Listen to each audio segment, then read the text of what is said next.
साबित हो गया कि 2018 में धांधली हुई थी, वरना तो जीतना ही फजलुर रहमान साहब ने था।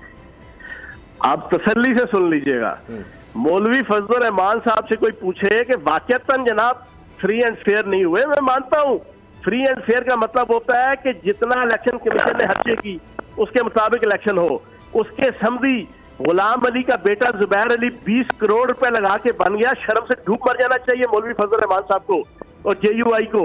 और ओपनली उसकी वो वीडियो मौजूद है जिसमें वो भड़क मार रहा है कि मेरा 20 करोड़ रुपए लग गया अपने बच्चे के इलेक्शन के लिए, ये मैं इलेक्शन किससे हार सकता हूँ।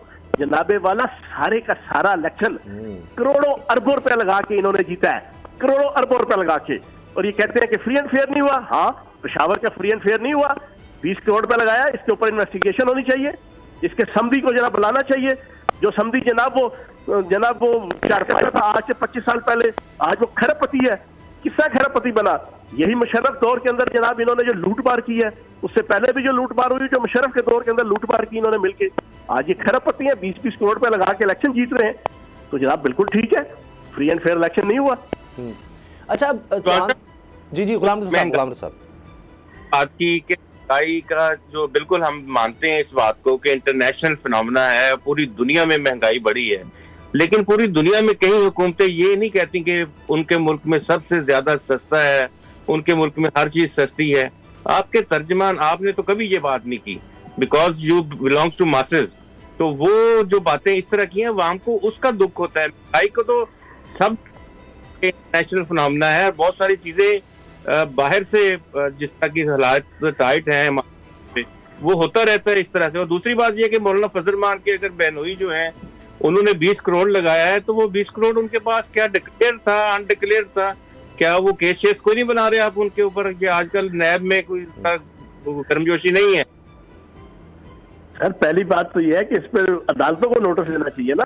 पहली बात तो सो मोटो इलेक्शन, जब एक बंदा अपने मुंह से इकरार कर रहा है, अपने मुंह से मान रहा है, वीडियो मौजूद है, तो जनाब इसके ऊपर कम अज कम इलेक्शन कमीशन को सो मोटो एक्शन लेना चाहिए।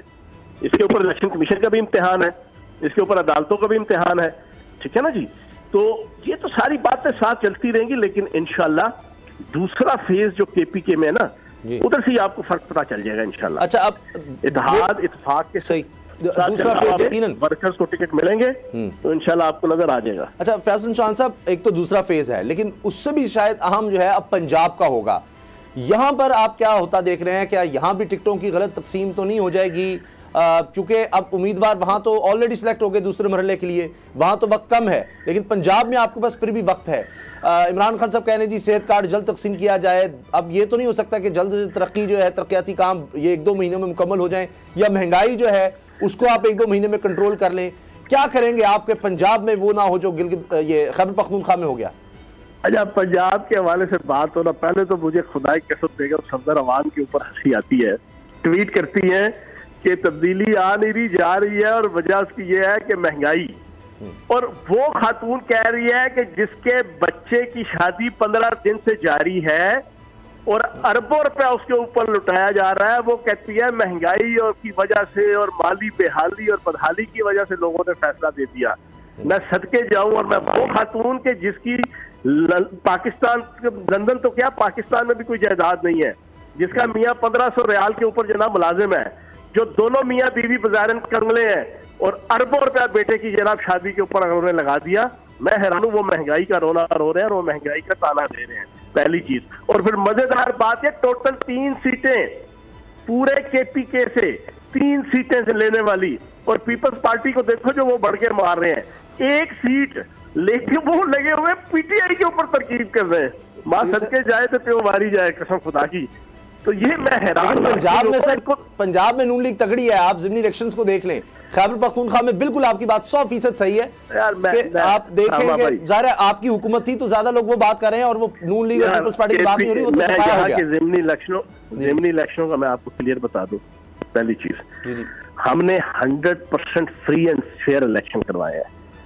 फिर 2017 से पहले 2017 का इलेक्शन एक्ट है, चीजें बहुत सी ऐसी हैं जो लोगों को नहीं पता, खबर साथियों को भी नहीं पता होता, वो जना वो तब से कर देते हैं। 2017 से पहले तसव्वुर नहीं था कि सूबाई हुकूमत जिस पार्टी की और वो ज़िमनी इलेक्शन और बलदियाती इलेक्शन ना जीते, तसव्वुर ही नहीं होता था।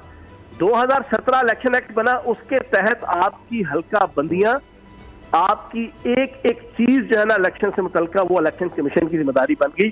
सूबाई हुकूमत, कमिश्नर ऑफिस, डीसी ऑफिस, पटवार तहसील की रिस्पॉन्सिबिलिटी खत्म हो गई, सूबाई हुकूमत की रिस्पॉन्सिबिलिटी खत्म हो गई। पहली वजह तो ये, लेकिन इससे भी बड़ी वजह ये है, हमारी पार्टी का लीडर इमरान पर, हमारी पार्टी का स्टाइल ये है कि हम उस अंदाज से इलेक्शन नहीं लड़ते जिमनी जिस तरीके से पीपल्स पार्टी और नून लीग अपने दौरे इक़्तिदार के अंदर जो है वो लड़ते हैं। हम उस तरह नहीं लड़ते। हम उस तरह लड़े तो हम भी यहाँ तक किसी को खंगने ना दें, हम भी यहाँ से कोई सूबाई इलेक्शन जनाब जिमनी इलेक्शन यहाँ से किसी को जीतने ना दें। जी तो डस्का की जो रिपोर्ट है वो तो कुछ और और आप कुछ और कह रहे हैं यहाँ पे जो आप डस्का का कहते हैं ना, पैड़े रोड तो चुप चंगी, ठीक है ना। डस्का का एक इवेंट को लेके, और उसमें भी मैंने देखा है कि पूरे पंजाब नहीं पूरे पाकिस्तान से इनके MNA MPs गुंडे लेके, बदमाश लेके, राइफलें लेके, जनाब क्लशन कोफे लेके जिस तरह दंदनाते फिर रहे थे, वो मैंने नहीं, वो आप टीवी चैनलों ने सारा दिन सुबह से लेके शाम तक दिखाया था। हम क्योंकि इक़्तिदार में थे, इक़्तिदार में होने की वजह से हमारी पार्टी की चीजें कुछ ज्यादा हाईलाइट हो गई। नून लीग की बदमाशियां, गुंडागर्दियां और उनके MNA MP जो पूरे पंजाब से आए हुए थे वो ज्यादा हाईलाइट नहीं हुए। लेकिन बाकी आप देख लें किस इलेक्शन के अंदर, मेरी सारी जिंदगी सियासत में गुजरी है, मैंने तो नहीं सुना कि जिसकी पार्टी की सूबाई हुकूमत हो वो जिमनी इलेक्शन हार जाए। नून लीग ने कभी हारा हो, एक हद के अलावा, उक्का दुक्का के अलावा, पीपल्स पार्टी अपने दौरे इक़्तिदार में हारती हो। ये PTI, ये भी इस पर भी PTI की हुकूमत की तारीफ करें आप। अच्छा, PTI स्टाइल वो नहीं है जो पिछली हुकूमतों का होता था। सर ये बताएं कि अब एक्शन कोई होगा? करबा परवरी का आपने जिक्र किया, गलत टिकटें दी गई, सब कुछ हुआ, 2-2 लोग खड़े थे, तो क्या उस पर एक्शन होगा? जिस तरह MPs को नोटिस गए थे कि वो इनसे सीखेंगे इंशाल्लाह। KPK के नहीं, सजा किसी को दी जाएगी जिन लोगों ने पार्टी डिसिप्लिन की खिलाफवर्जी की? आप तो देखें उसामा भाई, आप जानते हैं कि पार्टी के अंदर जजा और सजा का तस्वर सिर्फ PTI में है, दूसरी पार्टियों में कोई नहीं है। यही JUI है। 2002 का इलेक्शन हुआ था तो 2003 के सेनेट के इंतखाब में ना JUI के और जनाब MMA के MNA ने 4-4 करोड़ से लेके 8-8 करोड़ रुपए में बिके थे। फिर 2006 का इलेक्शन आया, फिर बिके। फिर 2009 का इलेक्शन आया, फिर JUI बिकी। फिर 2012 का इलेक्शन आया, फिर JUI बिकी। और हर दफा ये कहते थे कि हम इनके खिलाफ एक्शन लेंगे, लेकिन उसके बाद टाई फिश, क्योंकि वो सारे बिकते थे अपनी लीडरशिप और मौलाना फजल रहमान साहब की कंसेंट से। हमने पहली दफा जनाब 2012 का इलेक्शन था जिसमें हमने तादीबी कार्रवाई की, हमने सिर्फ लोग ने गलत वोट दिया, तो ये तादीबी कार्रवाई का तस्वर सिर्फ PTI में है, बाकी पार्टियों में नहीं है। अच्छा ये बताएं आखिर में कि अगर पंजाब में कारकर्दगी अच्छी ना रही बल्दियाती इलेक्शन में, तो फिर क्या होगा? फिर आप कुछ समझेंगे कि जी इस्तीफा दे देना चाहिए इमरान खान साहब को? हर इलेक्शन के बाद ये डिमांड आती है। तुझी पहले ही और चुप करने थे और खाओ करने वाला साथ ना करो, ठीक होगी इंशाल्लाह, अच्छी होगी। तो आखिरी सवाल मैं आपसे सिर्फ ये जानना चाहता हूँ कि फिर चेयरमैन सेनेट कैसे अपोजिशन का जो है वो नाकाम हो गया और आपका चेयरमैन सेनेट बन गया विदाउट एनी, आप कहते हैं कि कोई इंटरफेरेंस हम नहीं करते, पैसे नहीं लगाते या कुछ और नहीं करते। दूसरी बात, अगर वर्कर की आप बात आपकी पार्टी में सुनी जाती है, जज़ा सजा का अमल है, मैं तो ये कहूंगा कि आप जैसे शख्स को भी अगर वज़ीर आला बनाया जाता तो शायद बहुत ज्यादा सूबा आगे जाता और बहुत सारे काम आप समझते और कर लेते, जिस तरह का आपका मॉडल है पंजाब का। क्या आप समझते हैं कि ये वर्कर को आगे लाया गया है और पसंद नापसंद एक शख्स की जो है वो मुसलत नहीं की गई पंजाब पे? अच्छा, एक बात मैं आपको बड़ा क्लियर बता दूं और दावे के साथ कह रहा हूँ, चैलेंज दे के कह रहा हूँ, आप 10 इंडिकेटर्स तय करने सूबाई हुकूमतों को जज करने के, जो मौजूदा सूबाई हुकूमतें हैं, 10 indicators, financial management, tax collection, revenue collection, ज़राअत, सनत, सेहत, कोविड-19, इस तरह की 10 इंडस्ट्री आप तय कर लें। अगर 10 की 10 में जना इन 3.25 सालों में गुज़ार हुकूमत नंबर 1 ना हुई सारी सूबाई हुकूमतों से, मैं सियासत छोड़ दूंगा। सब्सक्राइब करें और बेल दबाएं ताकि कोई खबर रह न जाए।